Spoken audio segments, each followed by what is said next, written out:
tidak adalah suatu luar biasalah. Tuhan kita itu luar biasa, saudara, tidak bisa dikatakan. Dia itu ajaib, dia itu besar. Kosakata kita itu besar itu apa sih di dalam pikiran kita, saudara? Kan manusia itu terbatas, ya kan? Besar itu apa sih? Kalau kita berkata Tuhan besar, apa sih yang ada di bayangan kita, saudara? Besar itu seperti patung Liberty, besar itu seperti tembok Great Wall di China. Tapi Tuhan itu terlebih besar daripada semua itu, amin. Nggak bisa tergambarkan karena kita itu terbatas, kosakata kita itu terbatas, saudara. Haleluya. Terima kasih pertama-pertama of course buat Tuhan Yesus, yang kedua buat Bapak Gembala, Ibu Gembala, dan juga buat saudara semua yang telah memberikan izin kepada saya untuk boleh menyampaikan firman Tuhan. Saya tahu, saya selalu berkata bahwa di tempat ini banyak yang lebih hebat daripada saya. Jadi kalau saya boleh berdiri itu bukan karena saya hebat atau lebih gimana daripada saudara, lebih suci daripada saudara, enggak, semua karena kasih karunia, amin. Saudara, oke, kita mulai aja, saudara. Dengan tuntunan buat kita bulan ini, ya, spesifik ada suatu tuntunan yang luar biasa yang Tuhan berikan kepada kita semua, yaitu enlarge your capacity, perluas kapasitas kita, perlebar kapasitas kita.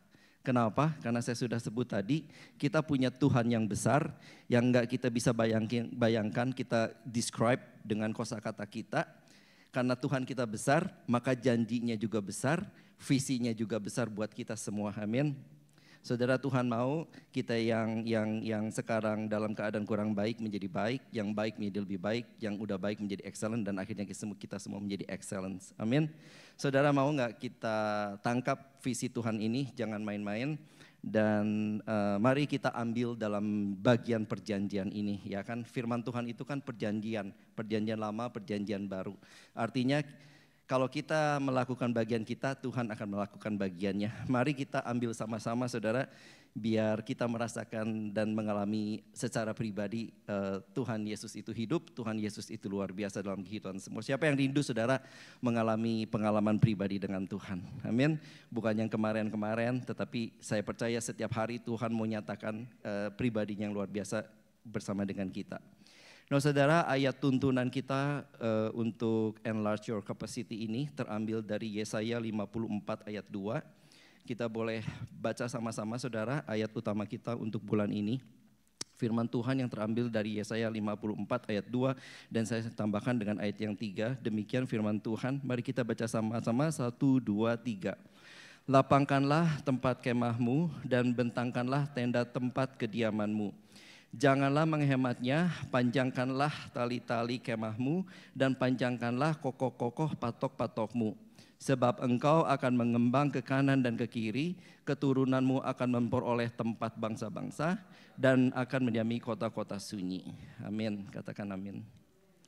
Saudara, jadi ayat ini bukan, jadi dulu saya waktu pertama kali kenal dengan Tuhan, waktu saya bergereja di Bandung, di gereja saya waktu itu udah ayat yang sama itu jadi visi juga waktu itu, tahun itu, saudara. Udah lama sekali waktu saya masih di Bandung. Saya nggak akan kasih tahu karena saya suka menyembunyikan umur saya. Nah, saudara, jadi apa ya, dulu itu saya kan belum banyak mengerti tentang firman Tuhan, ya kan. Karena kan baru kenal. Tapi udah ada visi ini yang disampaikan oleh Bapak Gembala. Dalam penuh satu tahun itu Bapak Gembala kalau khotbah visinya itu selalu sama, which is pertama bagi saya kok aneh, tetapi ternyata lama-lama setelah dengar jadi makin meresap gitu loh, karena dia khotbahnya sama terus, tapi emang enggak tiap minggu karena dia kan juga sibuk. Jadi dalam setahun itu paling 2 bulan, 3 bulan sekali mana ada kesempatan dia melayani di gereja saya di Bandung, saya dengarkan khotbah visi ini, saudara. Nah, setelah sekian lama akhirnya kembali lagi gereja kita mengeluarkan visi yang sama di Yesaya 54 ayat 2 ini, saudara.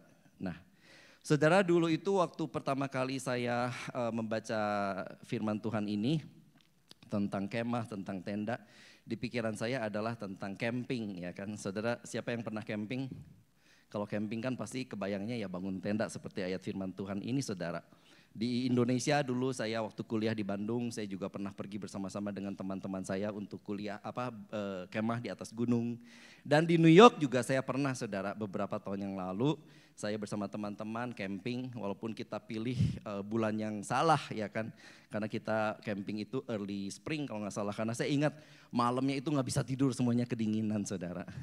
Dan masih banyak hujan, seperti kita sekarang ini masih banyak hujan. Jadi pada hari kita mau ke sana itu hujan deras, saudara ya. Jadi kita nggak bisa pasang tenda langsung, kita nggak bisa ke tempat area campingnya, kita berteduh di McDonald, di rest area, nggak jauh daripada ke masuk komplek perkempingan. Dan setelah hampir malam, saudara, sore-sore menjelang malam hujan berhenti dan kita masuk. Dan di tempat camping seperti biasa udah ada grup-grup lain, keluarga lain yang mungkin datang hari kemarinnya atau tadi paginya. Ada juga yang sama-sama seperti kita baru datang.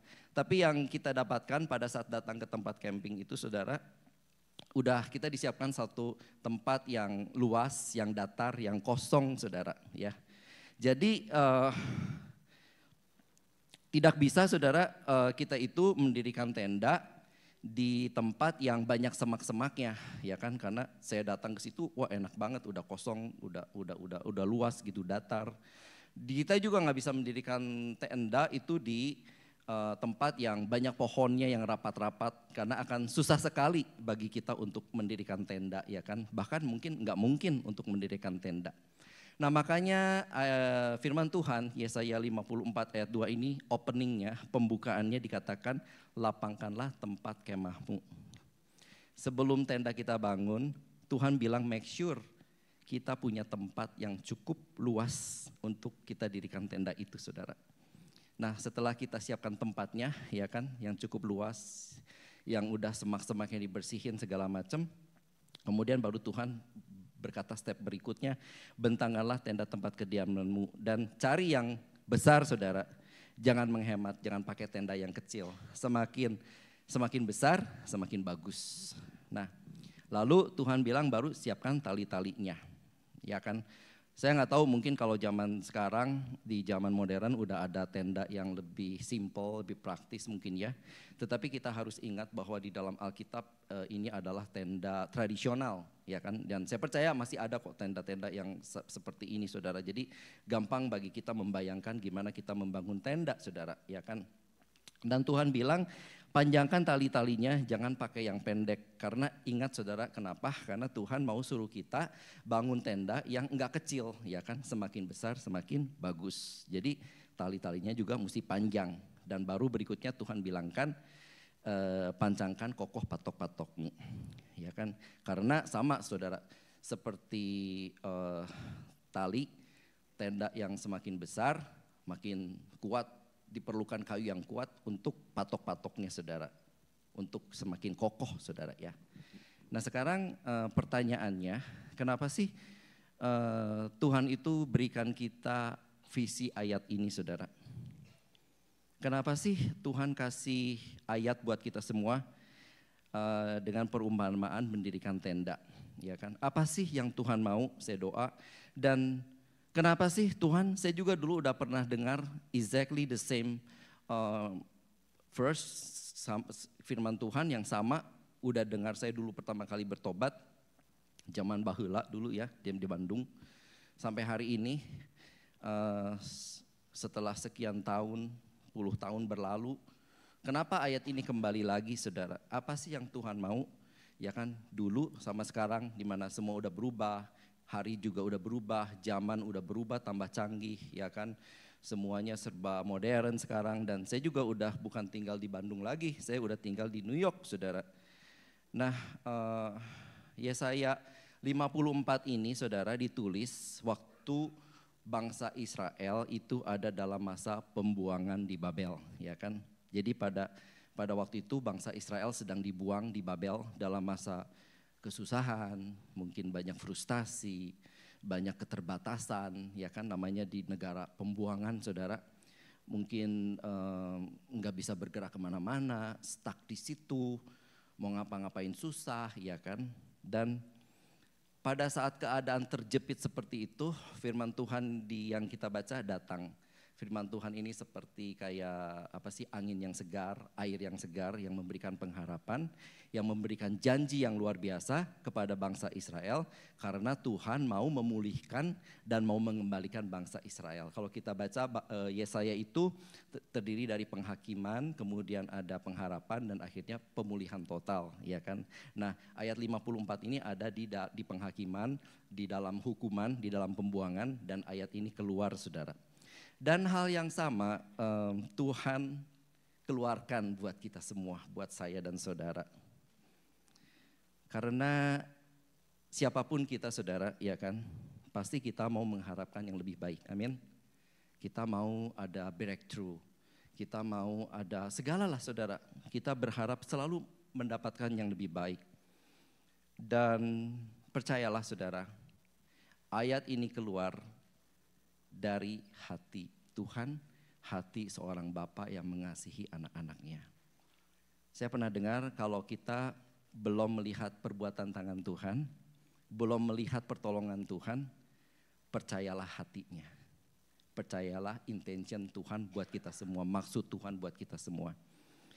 Kalau kita rindu untuk menjadi lebih baik, sehari-hari kita tinggal di sini, saudara, maka Tuhan itu sebagai Bapa yang baik terlebih lagi rindu untuk memberkati dan memulihkan kita. Amin.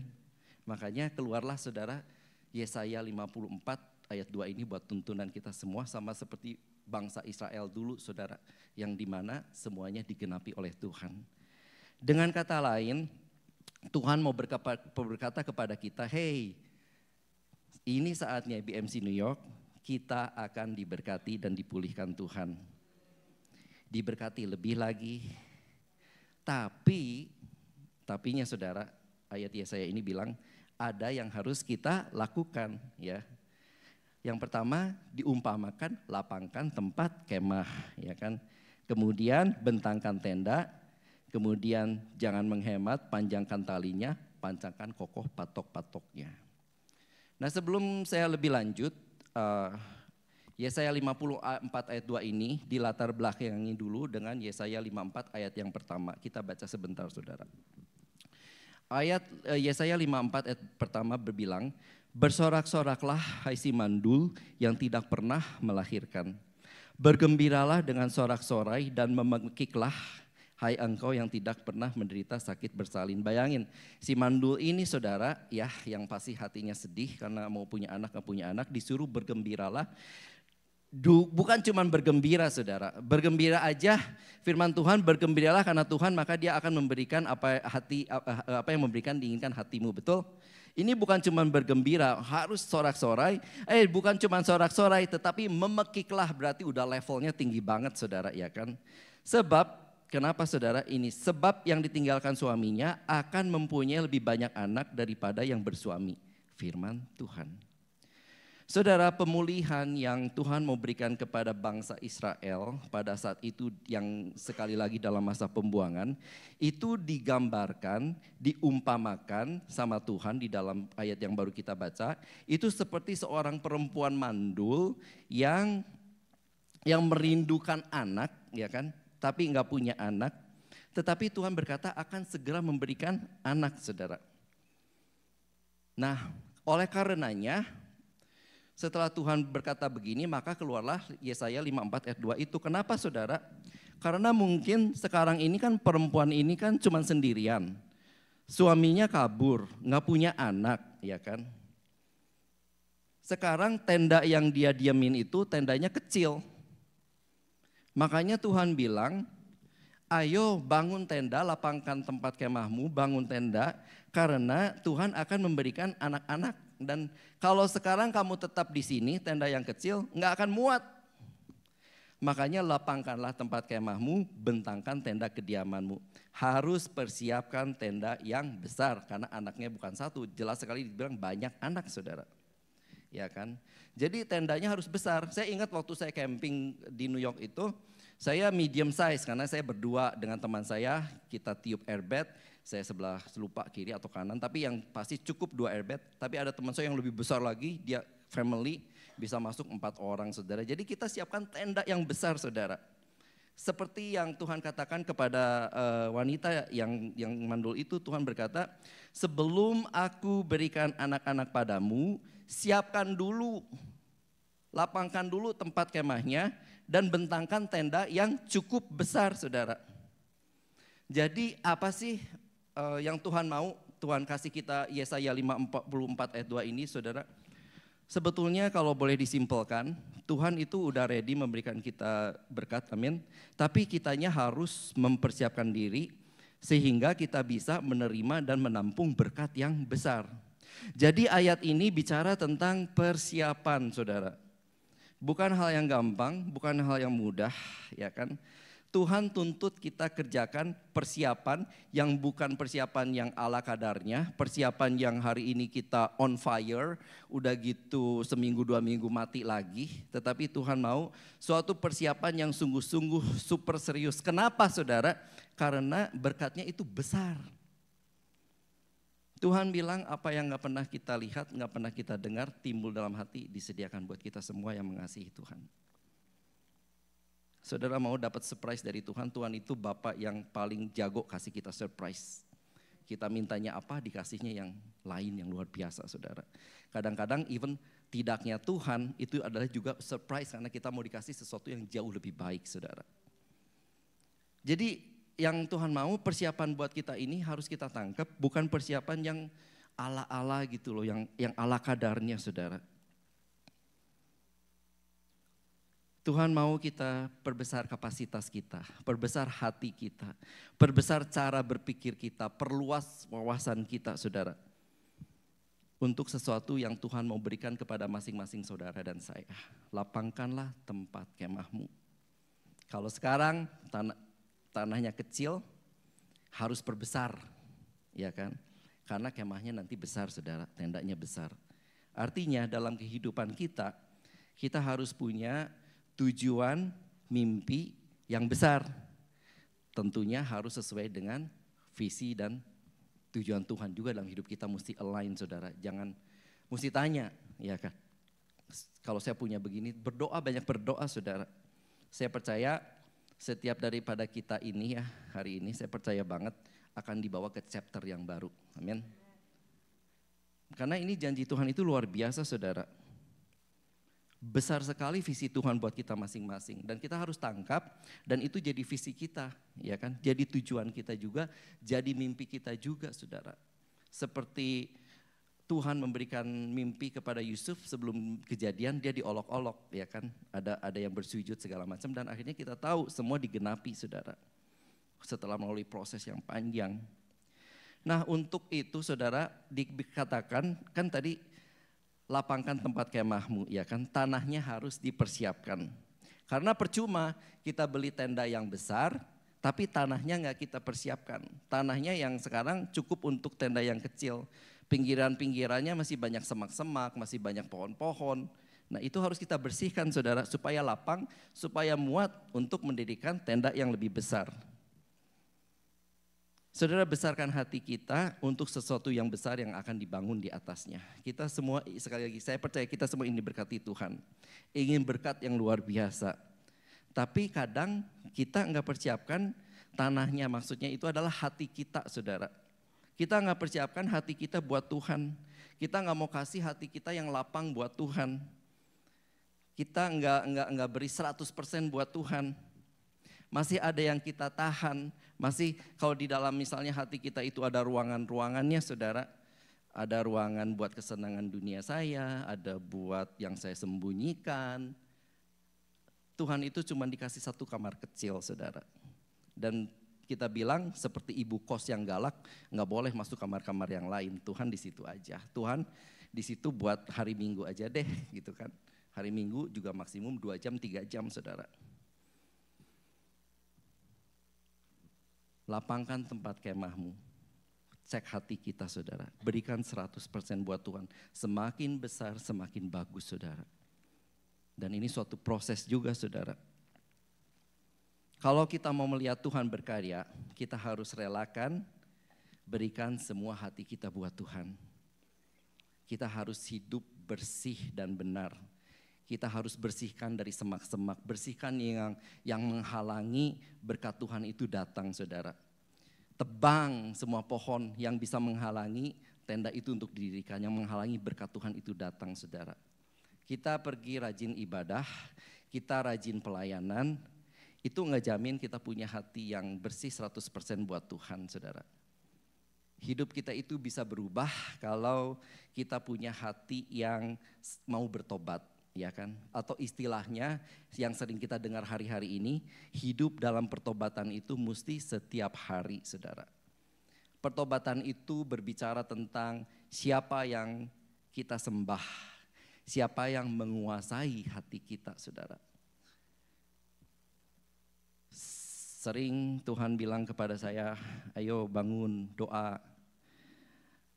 Ya Tuhan, tapi aduh enak tidur, ya kan. Siapa yang jadi tuan di dalam hati kita kalau begitu, saudara? Tuhan bilang jangan, itu gak bagus. Tapi tetap kita lakukan. Siapa yang jadi tuan dalam hati kita, saudara? Kalau hari Minggu, ya Tuhan. Tapi kalau yang lain, saudara, pertobatan bukan hanya untuk orang yang dosanya kelihatan, tapi juga untuk orang-orang yang merasa atau kelihatan baik-baik saja, saudara. Buang semua yang tidak berkenan di hadapan Tuhan. Jangan sayang-sayang, buang kalau mau melihat janji Tuhan yang besar itu terjadi dalam kehidupan kita. Dan ini bukan cuma teori lagi yang kita dengar setiap minggu, saudara. Buang semua, saudara. Kadang mungkin kita harus buang pergaulan kita yang gak benar. Kalau itu emang menghambat perluasan janji Tuhan dalam hidup kita, why not? Buang, saudara, ya kan.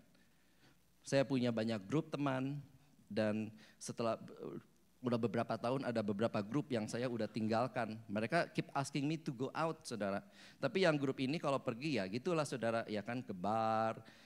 Mereka pada minum Molly. Mungkin saudara tahu nggak, ada yang tahu Molly nggak? Saya nggak pernah, tapi tetap dulu saya ya udahlah nggak enak kan, diajak lagi, masa nolak terus. Tapi sekarang ya saya tolak terus sampai akhirnya mereka juga udah nggak ngajak. Walaupun kita masih WA-WAan, masih hubungan, tapi saya udah nggak pernah. Karena saya tahu itu akan merusak suatu hari, saudara, ya kan. Nah, Wahyu 3 ayat 19 berkata begini, nggak ada di situ, saudara, tapi firman Tuhan berkata, barang siapa ku kasihi, ia ku tegur dan ku hajar. Sebab itu relakanlah hatimu dan bertobatlah. Jadi kalau kita menyerahkan buat Tuhan hati kita, makin kita bersihkan, lapangkan tempat kemahmu, dan Tuhan tegur dan Tuhan hajar. Itu sebab itu relakan, saudara, relakan, ya kan, karena ada maksud baik dari Tuhan. Saudara ingat tentang perumpamaan anak muda yang kaya.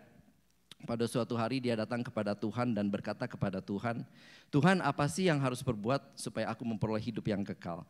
Kemudian kan Tuhan bilang jangan membunuh, jangan berzina, jangan berdusta, kasihi orang tuamu, kemudian kasih juga orang lain seperti kau mengasihi diri sendiri, ya kan? Kemudian si orang muda ini dengan bangga berkata, wah udah, saya udah lakukan itu semua. Apalagi Tuhan, ya kan? Kemudian Tuhan bilang, jualah hartamu yang banyak itu dan bagi-bagikanlah. Dan kita tahu anak muda ini karena hatinya enggak 100% buat Tuhan, dia sedih, dia pergi karena firman Tuhan berkata begitu banyak hartanya. Saudara, anak muda ini enggak memberikan hatinya buat Tuhan, enggak melapangkan tempat kemahnya, saudara. Sehingga akhirnya dia kehilangan chance. Karena kita tahu dalam ayat berikutnya Tuhan berkata, siapa yang meninggalkan segala sesuatu demi aku, dia akan mendapat balasannya 100 kali lipat dan akan mendapatkan hidup yang kekal. Balasannya di sini dan hidup yang kekal, saudara. Saudara, jadi bersihkan hati kita, amin. Berikan hati kita buat Tuhan, menjadi perumpamaan seperti tempat yang kemah yang luas ini, yang lapang ini, saudara. Berikan, relakan hati kita ditegur, dihajar oleh Tuhan, diproses oleh Tuhan. Supaya kita, firman Tuhan berkata, seperti emas, timbul seperti emas. Apa sih yang bikin emas mahal? Karena prosesnya itu yang luar biasa, ya kan? Kita harus timbul seperti emas, amin. Nah kemudian yang kedua Tuhan bilang harus dibentangkan tendanya, harus di stretch. stretching saudara ya. Kebayangnya itu saya stretching, kalau mau olahraga stretch dulu ya kan. Kadang nggak enak, kadang ototnya sakit ya kan, dipaksa mesti begini, mesti begitu, sakit saudara, nggak nyaman. Tapi ya begitulah saudara, kalau kita mau ikutin Tuhan, Tuhan bilang kita harus keluar dari keadaan kita yang sekarang menurut kita udah nyaman, udah comfort, udah enak banget gitu saudara. Jadi artinya kita harus tetap belajar, perluas kapasitas itu saudara, belajar hal yang baru, perluas cara pikiran, wawasan kita, cara berpikir kita ya kan. Seperti ada pepatah bilang kalau orang nebang pohon ya kan, setelah sekian lama kan kapaknya itu mulai tumpul. Bukannya kita akhirnya harus saudara dengan mengeluarkan tenaga ekstra, tetapi kita harus asah kapaknya saudara. Demikian juga kita saudara, asah kemampuan kita, asah skill kita. Jadi pada saat menunggu janji Tuhan ini datang buat kita, jangan diam aja saudara. Jangan menunggu, jangan cuma diam aja berdoa. Oke, tapi do nothing, jangan saudara. Ambil tindakan, karena sekarang ini selalu ada cara-cara baru ya kan, yang harus kita pelajari, harus kita kembangkan dalam masa penantian dan persiapan ini saudara. Supaya nanti kalau emang udah ready ya kita ready untuk terimanya saudara ya kan. Kalau sekarang juga Tuhan kita selalu bilang minta, Tuhan saya minta kerjaan yang lebih bagus, yang naik pangkatnya. Oke, udah ada, tapi skillnya kita belum ada, kita nggak mau latih skillnya kita ya gimana ya kan. Makanya bentangkan stretch out itu, jangan, kita mesti belajar terus saudara, jangan batasi Tuhan juga dengan, karena kita selalu melihat situasi dan kondisi kita yang udah rutinitas, yang begini-begini terus. Ya apalagi di New York kita hidup udah kayak robot ya kan, bangun jamnya sama, jalan ke subway, naik di subway jamnya sama, kerja 9 to 5, pulang lagi, rutinitas saudara. Dan akhirnya kita melihat seperti biasa aja, tapi Tuhan bilang keluar dari semua itu karena kita akan melihat sesuatu yang lebih besar daripada Tuhan saudara. Jangan batasi Tuhan dengan pikiran kita. Ya udahlah, mungkin ini adalah udah begininya saya, saudara ya kan. No, apa yang di depan mata kita itu bisa berubah, tetapi janji Tuhan itu nggak akan berubah, saudara. Dan Dia mau memberkati, memulihkan kita lebih lagi, saudara. Dan sambil menunggu ini, saudara, ya kan. Tuhan seperti bilang tadi kepada wanita yang mandul, bersorak-soraklah, ya kan. Bergembiralah, bersorak-soraklah, memekik kepada mandul yang tidak pernah melahirkan ini, saudara. Artinya, walaupun keadaan kita mandul itu seperti misalnya emang bisa mungkin mandul secara beneran, ada yang merindukan anak nggak bisa punya anak, tapi bisa juga diartikan keadaan kita yang sekarang ini stagnasi, yang pas-pasan, yang hidup dari paycheck ke paycheck, ya kan, dapat hari Minggu ini uang, tahu-tahu udah habis lagi, bayar bill ini, bayar bill itu, bayar ini, bayar itu, nothing left, punya tabungan sedikit. Nah itu kayaknya menyesakan saudara ya kan. Nah kita lihat hal seperti itu, seperti Tuhan bilang kepada wanita mandul ini, kita harus bersorak-sorai, artinya kita mesti tetap bersyukur. Walaupun keadaan kita ini seperti keadaan yang terjepit, seperti walau keadaan semuanya belum baik, masih agak susah saudara, tapi Tuhan mau kita tetap bersorak-sorai, artinya tetap bersyukur saudara. Bersyukur, kita lihat kita masih ada kesehatan, masih ada nafas saudara ya kan, masih ada keluarga, masih ada teman, masih ada pekerjaan, walaupun mungkin kita merasa bilang ya itu tadi paycheck to paycheck, pas-pasan saudara ya kan. Apalagi sekarang semua tambah mahal ya kan, insurans mobil saya juga tiba-tiba naik gede karena New York State itu baru katanya, saya tanya loh ke agennya, wah kenapa ini naik besar banget gitu kan, what did I do gitu kan, I'm a very safety driver, aku bilang ya kan. Terus bilang, oh New York State baru approve katanya dan disetujui bahwa mau naik. Dan naiknya gede banget saudara, aduh gimana ini ya kan, sedangkan gajinya belum naik-naik saudara ya kan. Ya kita juga tinggal di salah satu kota termahal di dunia. Tuhan bilang siapa suruh tinggal di New York. Siapa suruh pindah ke New York ya kan. Tapi bersyukurlah saudara ya kan. Bersyukur juga kita masih punya gereja, kita masih dikasih kesempatan melayani. Bersyukur juga hari ini kita dikasih ini janji Tuhan saudara. Bersyukur gak sih? Bersyukur banget saudara ya kan. Di keadaan yang bakal serba susah segala macam, janji Tuhan ini datang saudara, luar biasa saudara. Memberikan janjinya seperti kepada bangsa Israel di dalam masa pembuangan. Bentangkan tenda. Stretch out saudara, keluar dari comfort zone, belajar lagi hal-hal yang baru. Lalu berikutnya Tuhan bilang jangan menghemat, panjangkan tali-talinya. Kadang pada saat kita dipersiapkan oleh Tuhan seperti ini saudara, maka ada juga sesuatu extra mile, sesuatu pengorbanan yang harus kita lakukan yang lebih besar juga saudara, ya kan. Ada ekstra waktu yang kita harus korbankan, udah capek kerja nih ya saudara. Tadinya mau santai, mau nonton Netflix ya kan. Sekarang dengan adanya ayat ini, aku mesti tambah skill saya nih ya kan. Saya mesti, apa saudara yang menjadi kerinduan Anda? Saudara belajar, ambil kursus, ambil ini. Saya baru-baru ini sama itu, Sylvie ambil kursus real estate tapi gagal ya. Itu udah ditunda bertahun-tahun, saudara, akhirnya kita ambil. Tapi tetap kemarin ini gagal dan kita kayaknya mau ambil lagi, saudara. Ada cuman dari satu grup itu kayaknya satu orang yang kelar, yang lainnya semua gagal. Karena ya kita gak bisa manage waktu juga karena udah habis kerja kadang-kadang sumpek pikiran ya kan.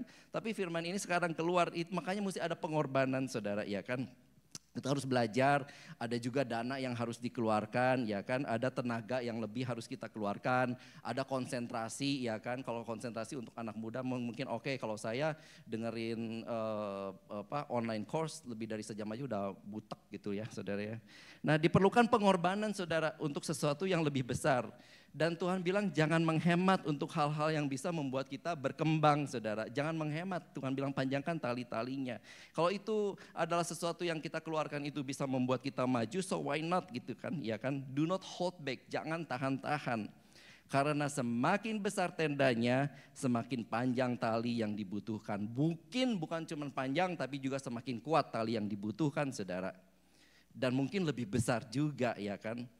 Jadi ya begitulah saudara, tenda ini juga bicara tentang sesuatu yang enggak permanen ya kan. Karena kalau dihubungkan dengan kehidupan kita kan di dunia ini juga kita enggak permanen. Ini adalah tempat transit kita ya kan saudara. Semua enggak ada yang permanen saudara. Makanya tadi saya share, saya pernah dengar ini gitu dulu di Bandung, ayat yang sama.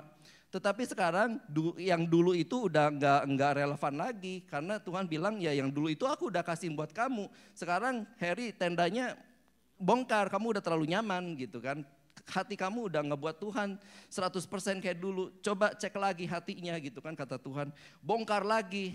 Makanya firman ini datang lagi exactly the same saudara. Karena yang dulu itu gak permanen, tenda itu gak permanen. Bukan kayak bangunan kokoh saudara, tenda itu bisa dibongkar pasang saudara ya kan. Dan Tuhan bilang ayo ya kan, selama kita hidup di dunia ini kan gak ada yang kekal saudara.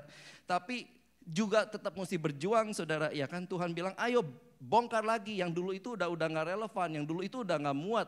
Karena saya percaya saya akan dibawa ke chapter yang baru oleh Tuhan. Perluas lagi saudara ya kan, perluas lagi saudara. Periksa hati kita lagi saudara. Jangan cuman ya begini-begini aja saudara. Persiapkan sungguh-sungguh. Kalau kita mau melihat sesuatu yang besar, sesuatu yang mustahil, seperti wanita mandul mau punya anak. Soal mandul punya anak itu bukan urusan kita, itu urusannya Tuhan. Karena Tuhan itu ahlinya membuat yang tidak mungkin jadi mungkin. Karena Tuhan itu ahlinya melakukan mujizat. Tapi bagian kita yang harus kita lakukan saudara ya kan. Bagian Tuhan yang mustahil-mustahil itu buat Tuhan lah. Membuka kandungan mandul itu Tuhan. Buat kita ya ini, lapangkan kemahnya, tendanya, talinya, kokohnya, itu bagian kita, itu yang harus kita kerjakan saudara. Jangan hemat kata Tuhan ya kan, diperlukan pengorbanan yang lebih besar. Jadi siap-siap saudara ya kan, bisa waktu, bisa uang, bisa tenaga, supaya kemampuan skill kita juga bertambah. Kemudian yang terakhir Tuhan bilang, pancangkanlah kokoh-kokoh patok-patokmu. Pancangkan dan kokoh artinya apa saudara? Kokoh itu kan kuat. Kita mesti perkuat saudara. Tenda yang besar perlu diperkuat patoknya. Supaya kalau ada angin besar, supaya kalau ada hujan besar, supaya kalau ada badai enggak roboh. Ya kan? Kemarin saya minggu lalu hari Sabtu pergi sama teman-teman saya ke ada Japanese Festival di Manhattan di 72 Street. Di mana sepanjang jalan 72 Street itu banyak sekali tenda-tenda yang jual makanan, yang jual tur wisata ke Jepang, yang jual juga souvenir-souvenir dari Jepang. Banyak sekali sepanjang jalan saudara. Dan pada saat antri, tiba-tiba ada satu tenda roboh saudara. Karena hari itu anginnya besar, ya kan lumayan besar. Dan tenda ini patoknya nggak kuat, menahan angin. Jadi roboh, dan pada saat roboh kan heboh. Karena apa yang ada di dalamnya jadi diporak-porandakan, jadi hancur juga saudara ya kan. Nah jadinya kenapa saudara kita perlu, Tuhan bilang perlu kokohkan patok-patokmu saudara. Jadi supaya apa yang ada di bawah kepercayaan Tuhan nanti yang ditaruh di dalam tenda kehidupan kita itu enggak hancur saudara. Jadi bukan cuma hati kita yang kita relakan untuk diproses oleh Tuhan, bukan cuma kita harus stretch out cara pikir kita keluar dari comfort zone, wawasan kita, skill kita yang harus kita kembangkan, tetapi kokoh patokmu itu juga bicara soal kita harus terus mengasah karakter kita saudara. Karakter yang kuat bisa kita dapatkan pada saat kita tertanam kokoh di dalam kebenaran firman Tuhan. Amin. Bukan hanya tahu, tapi melakukan firman Tuhan. Bukan hanya baca, tapi lakukan. Aduh bosen nih Ko Heri, sering dengar, tapi masalahnya udah dilakuin secara konstan belum? Kalau Tuhan masih ngomong lagi berarti kita masih bandel. Belum secara konstan melakukan firman Tuhan, belum secara konstan baca firman Tuhan ya kan. Apalagi kalau di perjanjian lama, kalau udah silsilah raja-raja gitu, udah 1 menitnya udah tidur ya kan. Bosen gitu kan. Tapi kalau kita mau kokoh saudara, perkuat karakter kita, kita harus pererat hubungan kita dengan Tuhan. Kita harus baca firman Tuhan dan melakukannya saudara. Karena sering kita dengar kemampuan dan skill emang bisa bawa kita ke puncak. Tetapi yang mempertahankan posisi kita di puncak adalah karakter kita saudara. Bahkan kalau karakter kita itu tak tergoyahkan bisa dibawa tambah naik. Berapa banyak yang udah ada di posisi puncak jatuh karena karakternya gak kuat saudara. Ya kan keluarganya hancur, karirnya hancur. Sama seperti tenda di Japanese Festival itu. Semua yang ada di bawah tenda itu berantakan, hancur dalam sekejap saudara. Karena kok patoknya gak kuat. Demikian juga kita saudara, ya kan. Tuhan bilang hey kalau kamu mau melihat berkat aku, ayo perkuat karakter kita saudara. Menjadi seperti Tuhan saudara. Kokoh juga berarti kita harus selalu positif, jangan pesimis saudara. Karena kalau kita positif ya kan kita akan attract orang-orang yang nanti membangun kita. Kalau kita pesimis, selalu sedih, selalu berkata semua nggak mungkin, ya nanti juga orang yang datang orang yang menghancurkan mimpi kita saudara. Makin tinggi posisi itu saudara. Kalau kita naik gunung makin tinggi itu kan angin makin gede saudara ya kan. Kalau kita naik kapal juga kita kapal gitu kan kita makin gede, apalagi kalau ada turbulence gitu kan saudara. Jadi Tuhan ingatkan sebelum berkat itu datang, please kalian kita semua di sini make sure perkuat karakter kita, pererat hubungan kita dengan Tuhan sehingga karakter yang kuat itu akan menopang semua yang Tuhan percayakan dalam kehidupan kita. Prinsip firman Tuhan akan melindungi kita saudara. Pada saat berkat datang, maka hati kita itu tetap akan melekat pada Tuhan sang pemberi berkat itu, bukan kepada berkatnya saudara. Karena kadang emang kalau ngomong itu gampang, tapi kalau udah kita lihatlah betapa banyak orang kita baca di berita saudara, bahkan pendeta-pendeta sekalipun kalau udah luar biasa, kalau gerejanya udah besar, kalau perpuluhannya udah besar, banyak yang jatuh ya kan saudara. Karena karakter saudara, kadang Tuhan uji bukan cuman hal ya pada saat kita susah, tetapi pada saat kita udah mau di satu titik, Tuhan mau bawa level ke lebih tinggi lagi, di level ini kita karakternya diuji bisa atau enggak dipercaya oleh Tuhan. Kalau kita bisa dipercaya, naik lagi saudara. Tuhan itu cuma membandingkan dirinya itu dengan mamon, ya kan? Makanya Tuhan bilang, kalau kita mencintai yang satu pasti membenci yang lain. Kalau kita mencintai yang satu pasti mencela yang lain, saudara. Jangan jadikan berkat Tuhan itu akhirnya menggantikan Tuhan dalam hidup kita. Karakter kita harus perkuat. Setia dengan hal-hal kecil, maka Tuhan akan kasih perkara-perkara yang lebih besar. Amin. Supaya kita enggak terikat mulai latihan dari sekarang saudara. Ya kan, karena saya bicara soal uang, jadi latihan terus untuk mengembalikan 10% buat Tuhan. Itu kita belum memberi, baru mengembalikan ya kan. Kemudian kita kasih juga persembahan. Karena Tuhan lihat semua, Tuhan lihat hati kita. Sama seperti waktu Tuhan memperhatikan di pinggir orang-orang mengasih pemberian ya kan, persembahan. Kemudian kita tahu di dalam firman Tuhan berkata, oh orang kaya A kasih segini, orang kaya B kasih segini, segopok duit, segopok duit, segopok duit. Kemudian datanglah seorang janda yang miskin yang memberikan cuma beberapa perak. Tetapi Tuhan itu luar biasa. Tuhan itu mengeluarkan statement yang menggemparkan, saudara. Tuhan bilang, janda ini sesungguhnya memberi lebih banyak daripada orang-orang kaya itu. Kenapa? Karena janda ini memberi dari kekurangannya, sedangkan orang kaya itu memberi dari kelebihannya. Artinya apa, saudara? Orang kaya ini memberi buat Tuhan, persembahan buat Tuhan setelah saya ini biaya untuk liburan, setelah saya ini untuk biaya beli cicilan mobil, setelah mungkin beli tas, beli apa, ada sisa, nah ini sisanya buat Tuhan. Tetapi yang dikasih janda itu adalah yang pertama kali, begitu dapat sesuatu langsung disisihkan pertama kali buat Tuhan.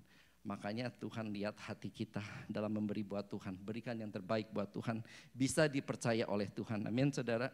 Maka kita akan melihat luar biasa Tuhan akan angkat saudara semua, saya percaya banget itu, saudara. Makanya janjinya di ayat yang ketiga berkata, sebab engkau akan mengembang ke kanan dan ke kiri, keturunanmu akan memperoleh tempat bangsa-bangsa dan akan mendiami kota-kota sunyi. Again, semua firman Tuhan ini adalah kata-kata puitis, jadi kita nggak bisa diterjemahkan, mengembang ke kanan ke kiri, ya kan, nggak maulah saya jadi gendut, ya kan, bukan itu, saudara, maksudnya, ya kan. Di sini Tuhan bilang kalau kita melakukan semua yang di Yesaya 54 ayat 2 itu, maka janji Tuhan itu akan digenapi dalam kehidupan kita, kita akan mengembang. Yang pertama, kalau kita emang melakukan semuanya gitu, kita yang akan berkembang, saudara, ya kan, bukan saldo uang kita di bank yang tambah banyak, bukan karir kita yang tiba-tiba melesit naik tinggi, bukan rumah kita tiba-tiba dari 1 bisa jadi 2 atau jadi 3, ya kan, bukan bisnis kita yang tiba-tiba jadi banyak, ya kan. Tapi yang pertama-pertama Tuhan itu bilang mengembang itu kitanya, saudara, ya kan, kapasitas kitanya itu loh, saudara. Karena kalau itu kita lakukan, maka yang lain-lainnya itu akan menyusul, saudara. Makanya firman Tuhan, biarlah kebajikan dan kemurahan yang mengikuti kita, saudara. Dengan kata lain, berkat yang akan mengejar kita, ya kan. Karena kenapa, saudara? Karena berkat itu udah ada. Berkat itu buat setiap saudara yang ada di tempat ini udah ada. Tuhan udah tahu pasti apa yang mau diberikan buat saya dan saudara masing-masing, saudara. Udah ada berkatnya, saudara. Cuman again, firman Tuhan datang, kita harus persiapkan diri kita. Saudara, waktu bangsa Israel dipimpin Tuhan menuju tanah perjanjian, ya kan, dikeluarkan dari perbudakan di Mesir, dibawa ke tanah Kanaan, ke tanah perjanjian. Tanahnya itu kan udah ada, saudara, ya kan. Jadi bukan tanahnya dipersiapkan, nih dikasihin, enggak, saudara. Orangnya dipersiapkan, hadiahnya, rewardnya udah ada, saudara. Tapi karena bangsa Israel, kita tahu, kita baca selama masa persiapan itu, saudara, bangsa Israel itu keluh kesah terus, walaupun mereka udah melihat laut dibelah, walaupun mereka udah melihat tuntunan Tuhan luar biasa, siang hari enggak kepanasan karena ada awan, tiang awan, malam hari enggak kedinginan karena ada api, saudara, makan juga dikasih roti mana, burung puyuh, semua itu udah mereka lihat, saudara. Tetapi kita tahu mereka tetap berkeluh kesah, mereka tetap bersungut-sungut, mereka memberontak kepada pemimpinnya Musa, saudara. Makanya kita jangan banyak berontak, saudara, ya kan. Walaupun saat ini mungkin pimpinan di tempat kerja kita bengis, pedit, kayak mau nggak naikin gaji terus, ya kan. Tapi jangan sampai berkeluh kesah, saudara. Apapun kepemerintahan juga, saya juga punya satu teman yang selalu mengharapkan pemerintahan Amerika ini hancur karena dia bilang kalau hancur investasi dia bakal naik. Saya bilang, kamu itu gimana sih? Emang Tuhan kerjanya kayak begitu, ya kan? Karena ini saya kadang-kadang sampai kayak mau argue gitu, saudara, ya kan. Even pemerintahan, saudara, kita percaya pemerintahan siapapun itu adalah atas seizin Tuhan. Nggak ada yang nggak ada seizin Tuhan, ya kan. Makanya jangan berkeluh kesah apapun, saudara, ya kan.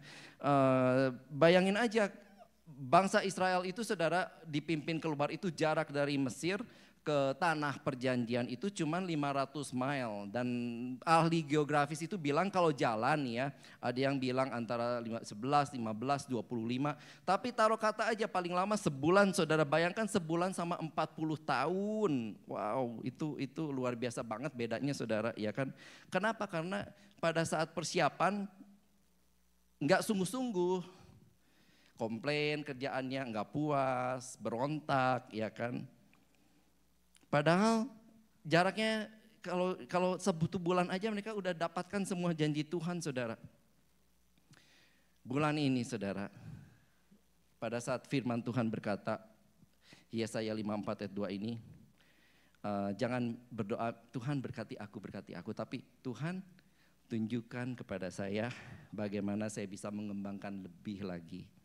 Tuhan, skill apa yang harus saya ambil, yang harus saya pelajari. Tuhan, Roh Kudus, aktifkan Roh Kudus saudara. Kan hari ini Pantekosta ya kan.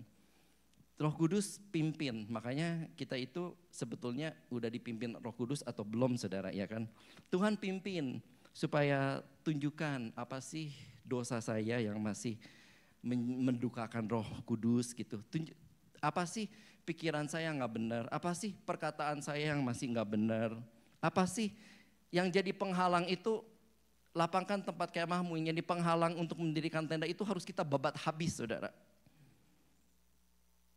Apa sih mungkin masih ada kemalasan dalam hidup kita, ya kan. Kita udah tahu tapi malas, ya kan. Makanya firman Tuhan, orang malas itu mengantuk sebentar lagi, tidur sebentar lagi, maka kemiskinan akan datang seperti tentara yang menyerbu saudara di Amsal. Jadi jangan malas saudara, ya kan.